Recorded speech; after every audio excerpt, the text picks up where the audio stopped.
Le plus grand lac de Chine s'est transformé en plaine herbeuse après une sécheresse et des chaleurs extrêmes. Le centre financier de la Chine a éteint ses lumières. Cette obscurité soudaine était une tentative d'économie d'énergie. Nous examinons combien d'instituts Confucius sont encore en activité au Canada. Bienvenue dans Regard sur la Chine. Une très forte vague de chaleur a touché certaines parties de la Chine.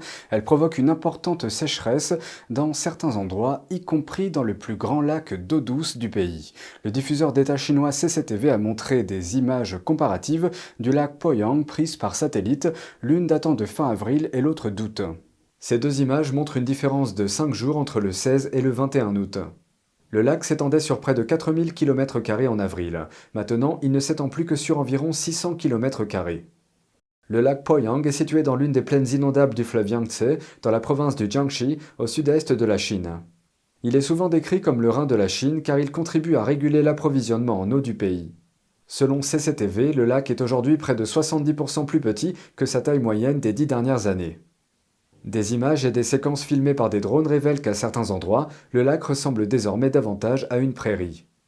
Des pans entiers de la Chine sont restés sous le coup du niveau le plus élevé d'alerte canicule mardi. C'était le 12e jour consécutif au moment de l'écriture de ce reportage. Selon les prévisionnistes, la vague de chaleur devrait s'atténuer dans certaines parties du centre de la Chine d'ici mercredi et dans une semaine environ dans le sud-ouest le long du fleuve Yangtze.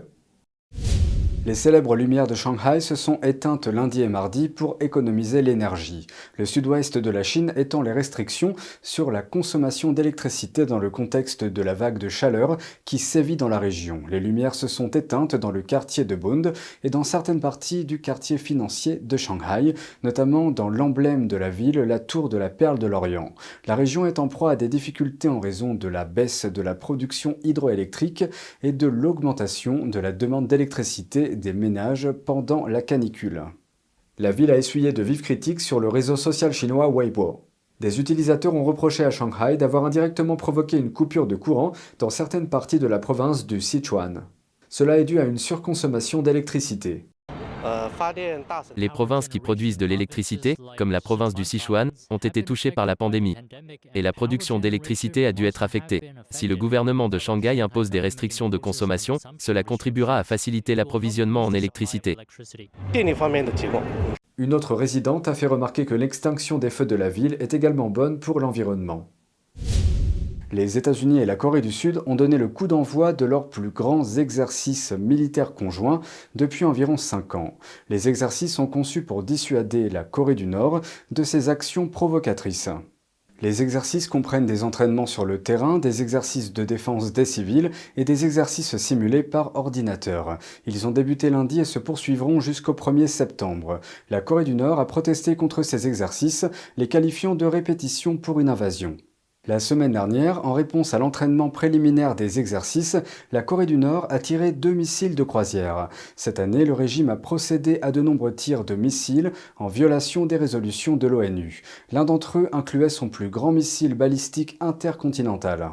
Le nouveau président sud-coréen Yoon Suk-yeol adopte une position plus ferme vis-à-vis de son voisin communiste. Il cherche également à obtenir un engagement plus fort de la part des États-Unis pour la défense du pays. Avec les élections américaines de mi-mandat à l'horizon, les préoccupations concernant l'influence de la Chine augmentent. Selon un outil de suivi des élections de mi-mandat, la Chine est devenue le 3e sujet le plus consulté aux États-Unis au début du mois. Elle s'ajoute ainsi à la liste des sujets susceptibles d'influencer les électeurs. Ces nouvelles données marquent le plus haut classement de la Chine sur cette liste depuis la fin mai, date à laquelle Axios a commencé le suivi. Les données révèlent également que les 5 premiers districts à faire des recherches sur la Chine se trouvent tous dans l'état d'origine de Nancy Pelosi, la Californie. Selon l'analyse d'Axios, l'impact de la visite de la présidente Pelosi à Taïwan a attiré l'attention nationale, mais cela pourrait aller plus loin. La menace posée par la Chine semble être un sujet brûlant dans les campagnes politiques du Royaume-Uni à l'Australie. Le mois dernier, les 2 candidats au poste de Premier ministre en Grande-Bretagne, Liz Truss et Rishi Sunak, ont débattu à la télévision pour savoir qui était le plus dur envers Pékin. Sunak a déclaré que la Chine représente la plus grande menace à long terme pour la Grande-Bretagne. En réponse à Sunak, Pékin a déclaré que le politicien britannique ne devait pas, je cite, « faire de la Chine un problème » ou faire du battage médiatique sur la soi-disant menace chinoise. Fin de citation. Un ancien employé d'Apple a été inculpé pour vol de secrets commerciaux. Jiang Xiaolang travaillait dans la division automobile d'Apple au sein d'une équipe chargée de concevoir des circuits imprimés pour les capteurs. Les conceptions de circuits sont l'un des secrets commerciaux les plus précieux de l'industrie. Apple avait accusé Jiang d'avoir téléchargé des fichiers concernant son projet de voiture, notamment une conception de circuits imprimés. Jiang a été arrêté en 2018. Des agents fédéraux ont réussi à l'arrêter à l'aéroport de San José au moment où il s'apprêtait à reprendre l'avion pour la Chine. Après avoir été inculpé, il risque jusqu'à 10 ans de prison et une amende de 250 000 $.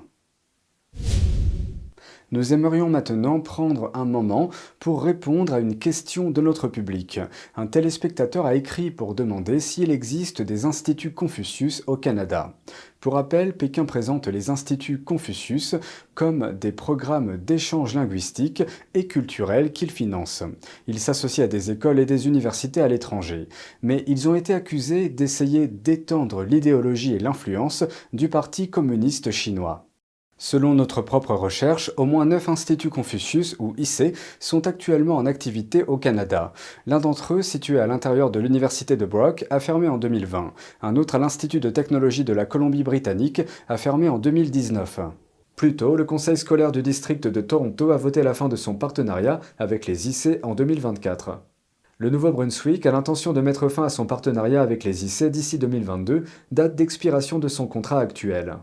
Certains de ceux qui sont encore en activité se sont associés à des conseils scolaires publics locaux, notamment les districts scolaires d'Edmonton et de Coquitlam en Colombie-Britannique. Les autres fonctionnent dans des établissements comme l'Université de Waterloo, l'Université Carleton à Ottawa et le Seneca College à Toronto. Un autre programme de l'Université Sainte-Marie en Nouvelle-Écosse a récemment changé de nom. Il s'appelle désormais le Programme d'études chinoises Confucius. La plupart des accords entre les IC et leurs partenaires éducatifs ignorent la liberté académique. Les IC demandent aux écoles de se conformer aux lois chinoises et au cadre d'enseignement de Pékin. Le nombre de nouveaux instituts Confucius ouverts au Canada a connu une forte augmentation entre 2007 et 2012. Il a ensuite commencé à diminuer en raison des craintes de violation de la liberté académique et d'activités potentielles d'espionnage. Aucun nouvel IC n'a ouvert au Canada depuis 2012. Une ancienne enseignante dans un IC, Sonia Zhao, a révélé qu'elle était formée pour répéter le narratif de Pékin si les étudiants posaient des questions sur des sujets jugés sensibles pour la Chine, comme le Tibet. On lui a également demandé de signer un contrat qui excluait les pratiquants de Falun Gong des candidatures. Son histoire a ensuite été présentée dans un documentaire intitulé « Au nom de Confucius ». Une pétition en cours sur change.org demande la fermeture de tous les IC restants en Colombie-Britannique. Selon une nouvelle étude, TikTok peut suivre tous les caractères tapés par ses utilisateurs à chaque fois qu'ils utilisent le navigateur web dans l'application. Cela signifie que si les utilisateurs de TikTok tapent des mots de passe ou des numéros de carte de crédit lorsqu'ils visitent des sites web via TikTok, ces informations peuvent être collectées par l'application.